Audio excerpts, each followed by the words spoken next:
नमस्कार दोस्तों, आपका स्वागत है अपने YouTube चैनल PFP में। आज हम बात करने वाले हैं विप्रो के बारे में। इसके क्वार्टर 2 के रिजल्ट्स आ चुके हैं। क्वार्टर 2 के रिजल्ट्स कैसे हैं इसके बारे में बात करेंगे। और आपको पता ही है कि TCS के बाद विप्रो ने भी बायबैक अनाउंस किया था, तो बायबैक की डिटेल्स भी आ चुकी है और बायबैक में पार्टिसिपेट करना चाहिए नहीं करना चाहिए इसके बारे में हम बात करने वाले हैं। और क्वार्टर 2 के रिजल्ट्स के बाद क्या करें, बाय करें, सेल करें या होल्ड करें, इसके बारे में पूरी चर्चा करेंगे। लेकिन उससे पहले अगर आपने चैनल को सब्सक्राइब नहीं किया है तो प्लीज सब्सक्राइब कीजिए और रेगुलर अपडेट्स पाने के लिए नोटिफिकेशन बेल को प्रेस कीजिए। साथ ही साथ टेलीग्राम चैनल को भी ज्वाइन कीजिए जिसकी लिंक डिस्क्रिप्शन बॉक्स में दी गई है।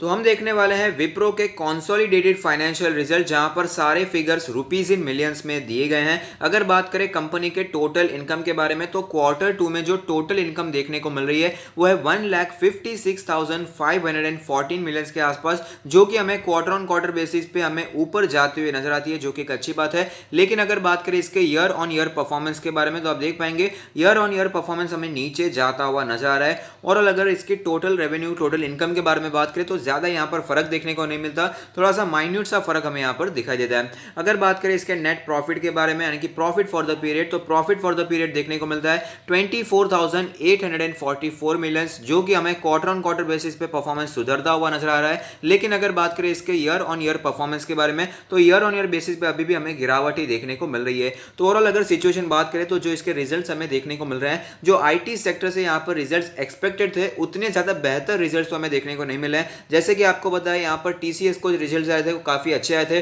टोटल इनकम में बढ़ोतरी देखने को मिल रही और यहां पर जो नेट प्रॉफिट था वो भी हमें ऊपर जाता हुआ नजर आ सकता था। लेकिन एक कारण था TCS में कि वहां पर एक्सेप्शनल आइटम्स में लॉस देखने को मिला, जिसकी पूरी चर्चा हमने ऑलरेडी वीडियो में TCS के वीडियो में कर ली है, तो यहां पर उसमें डिटेल में बात नहीं करने वाले। लेकिन जो TCS का परफॉर्मेंस रहा था, तो यहां पर जो है एक्सपेक्ट किया गया था, मार्केट ने एक्सपेक्ट किया था कि जैसा यहां पर IT सेक्टर का परफॉर्मेंस रह सकता है, वो हिसाब से यहां पर कोई बहुत ही अच्छा परफॉर्मेंस देखने को नहीं मिला है। हम कह सकते हैं कि जो एस्टिमेट था उसके आसपास ही परफॉर्मेंस देखने को मिला, लेकिन आउटस्टैंडिंग रिजल्ट हम इसे नहीं कह सकते।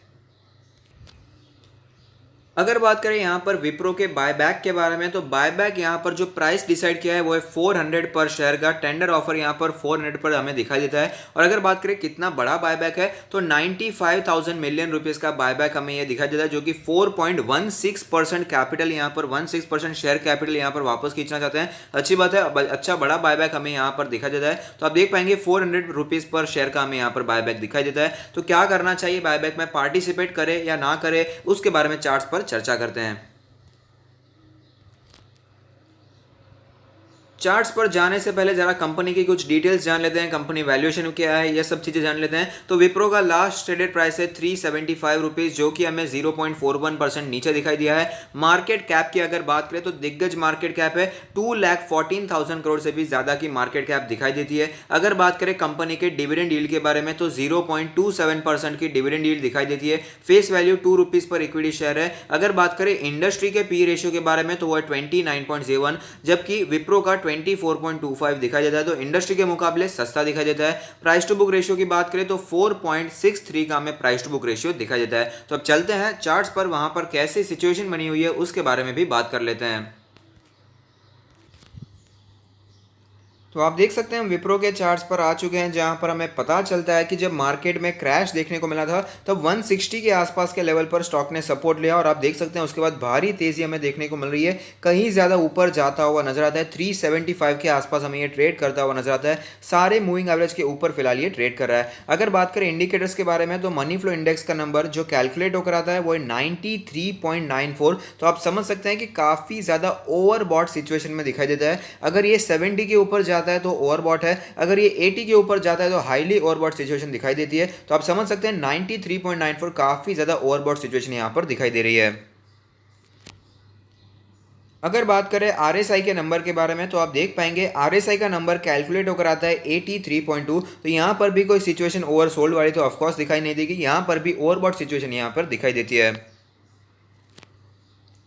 अगर बात करें MACD के क्रॉसओवर्स के बारे में, तो आप देख पाएंगे यहाँ पर तगड़ा बुलिश क्रॉसओवर बनता हुआ नजर आता है और बुलिश क्रॉसओवर बनने के बाद अच्छी खासी तेजी भी हमें देखने को मिली है।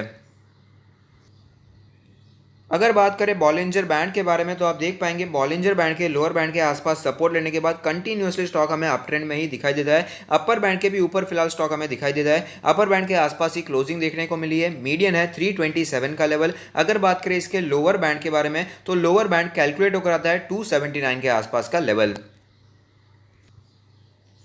पिवट पॉइंट्स के बारे में बात करें तो पिवट लेवल कैलकुलेट होकर आता है 302 का लेवल। अगर बात करें रेजिस्टेंस के बारे में तो 335 और 357 का रेजिस्टेंस ऑलरेडी टूट चुका है। तीसरे पिवट रेजिस्टेंस के बारे में बात करें तो 413 का रेजिस्टेंस हमें दिखाई देता है। अगर बात करें यहां पर सपोर्ट्स के बारे में तो 280 का सपोर्ट और 246 का सपोर्ट पिवट पॉइंट्स पर दिखाई देता है। अगर बात करें कंपनी के ऑल टाइम चार्ट्स के बारे में तो आप देख पाएंगे यहाँ पर काफ़ी अच्छी मूवमेंट देखने को मिल रही है। मल्टी बैगर स्टॉक है, मल्टी बैगर रिटर्न्स इस स्टॉक ने हमें बना कर दिए हैं। कई बार बोनस दिए हैं, स्प्लिट्स दिए हैं, तो काफ़ी ज़्यादा अच्छी यहाँ पर हमें कैपिटल अप्रिसिएशन देखने को मिल रही है। यहाँ पर मैंने केस स्टडी भी किया था इस पर, क्योंकि यहाँ पर फंडामेंटल एनालिसिस के एक वीडियो में मैंने यहाँ पर इसे मैंशन भी किया था कि जिन्होंने यहाँ पर 10,000 रुपीज़ इसके IPO में अप्लाई किए होंगे और जिन्हें अलॉट हुए रहेंगे और जिन्होंने होल्ड किया होगा, आज उनकी वैल्यू यहाँ पर 500 करोड़ से भी ज़्यादा की दिखाई देती है। तो आप समझ सकते हैं मल्टी बैगर स्टॉक रहा है, मल्टी बैगर रिटर्न से स्टॉक ने हमें बना कर दिए हैं। लेकिन अगर बात करें फिलहाल की थोड़ी सी सिचुएशन के बारे में तो आप देख पाएंगे कोविड-19 के पहले भी हमें ये गिरता हुआ ही नजर आ रहा था। पहले का जो इसका ऑल टाइम आया था वो 300 के आसपास दिखाई देता था और उसमें बाद में हमें गिरावट देखने को मिली। आप देख पाएंगे स्टॉक कंटिन्यूअसली नीचे आ रहा है। लेकिन अगर बात करें मार्च के क्रैश के बारे में तो मार्च का क्रैश तो हमें यहाँ पर इस समय देखने को मिला था, उससे पहले भी स्टॉक नीचे ही आ रहा था। 300 से 240 के लेवल पर हमें ऑलरेडी आता हुआ नजर आया था और मार्च के क्रैश में और भी गिरावट हुई, उसके बाद हमें स्टॉक ऊपर जाता हुआ नजर आता है। तो ओवरऑल ऐसा नहीं है कि सिर्फ और सिर्फ क्रैश की वजह से नीचे आ रहा है, उसके पहले भी हमें ये ऑलरेडी करेक्ट होता हुआ नजर आ रहा था।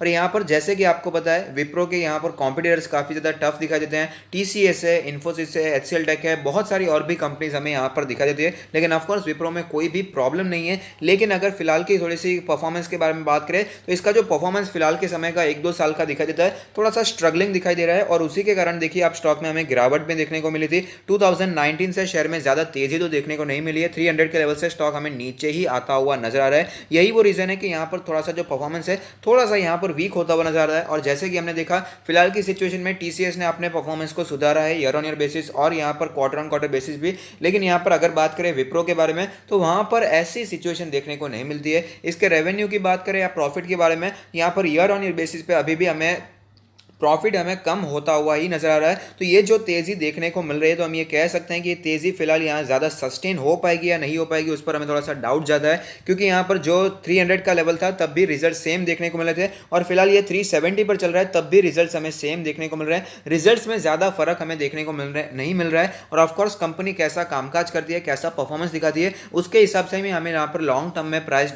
डिसाइड होता हुआ नजर आता है। तो फिलहाल जो तेजी देखने को मिली है उसके पीछे ये रीजन है कि IT सेक्टर फिलहाल बहुत ही सेफ माना जा रहा था कि IT में ज्यादा प्रॉब्लम्स नहीं आएगी, जो कि ऑफ कोर्स नहीं भी आई है। उसके कारण काफी ज्यादा स्टॉक हमें ऊपर जाता हुआ नजर आता है। लेकिन रिजल्ट्स में, फाइनेंशियल परफॉर्मेंस में ये हमें झलकता हुआ नजर नहीं आ रहा है, कोई ग्रोथ हमें यहां पर दिखाई नहीं दे रही है। उसके बावजूद शेयर प्राइस हमें बहुत ही ज्यादा ऊपर जाता हुआ नजर आता है। तो ऐसे में थोड़ा सा कॉशियस हो जाने की जरूरत है। और यहाँ पर बायबैक के बारे में बात कर लेते हैं। क्या बायबैक में हमें अप्लाई करना चाहिए, क्या पार्टिसिपेट करना चाहिए या नहीं करना चाहिए? तो 400 रुपीज पर शेयर का हमें यहाँ पर टेंडर ऑफर दिखाई देता है। तो मेरा मानना है अगर आप यहाँ पर बायबैक में पार्टिसिपेट करना चाहते हैं तो कोई बुरी बात नहीं है। प्रॉफिट बुकिंग करने में कोई बुराई नहीं होती है, वहां पर आप पार्टिसिपेट करने के बारे में सोच सकते हैं। लेकिन अगर आप लॉन्ग टर्म इन्वेस्टर्स हैं तो यहां पर आप कंटिन्यू करेंगे तो भी कोई प्रॉब्लम नहीं है। 400 का प्राइस यहां पर आपको दिखा देता है, थोड़ा सा प्रॉफिट जरूर आपको ज्यादा होगा, शेयर अच्छा है। यहां पर अगर आप लॉन्ग टर्म के लिए कंटिन्यू करेंगे तो भी कोई प्रॉब्लम नहीं है। लेकिन अगर आपको लगता है कि यहां पर आप प्रॉफिट बुकिंग करना चाहते हैं और यहां पर आपको यहां पर ऐसा डर है कि मार्केट में वापस क्रैश आ सकता है या फिर इस स्टॉक में पर्टिकुलरली वापस गिरावट देखने को मिल सकती है,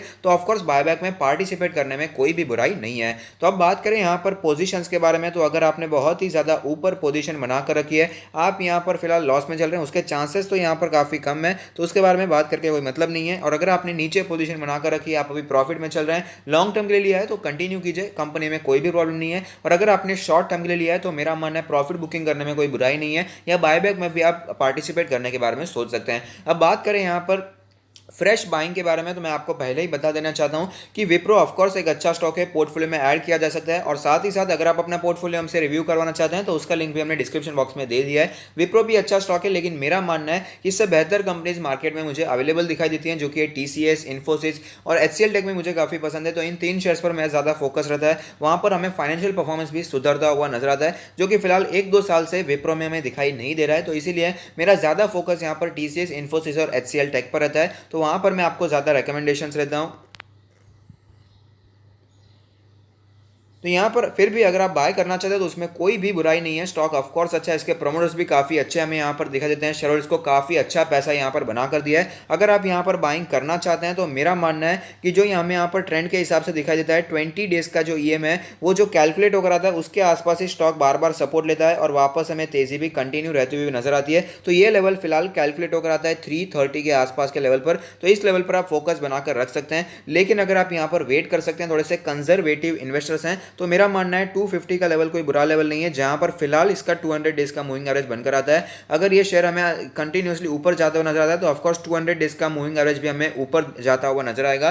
तो यहाँ पर 200 डेज को मूविंग एवरेज को आप फॉलो करने के बारे में सोच सकते हैं। लेकिन मेरा मानना है कि आप अगर आप इन्फोसिस, टीसीएस और एचसीएल टेक पर फोकस करेंगे तो कोई भी प्रॉब्लम नहीं है, क्योंकि बोनस और स्प्लिट देने में वो भी पीछे नहीं है। और यहाँ पर डिविडेंड कम दिखाई देता है विप्रो में, लेकिन जो 3 शेयर्स मैंने आपको बताया उनमें डिविडेंड भी हमें ज्यादा दिखाई देता है। एट लास्ट डिसीजन हमेशा आपका ही रहने वाला है। तो अगर आपको ये वीडियो पसंद आता है तो लाइक कीजिए, शेयर कीजिए, कमेंट कीजिए, सब्सक्राइब कीजिए और मुझे मोटिवेट कीजिए। Thank you, stay happy, happy investing.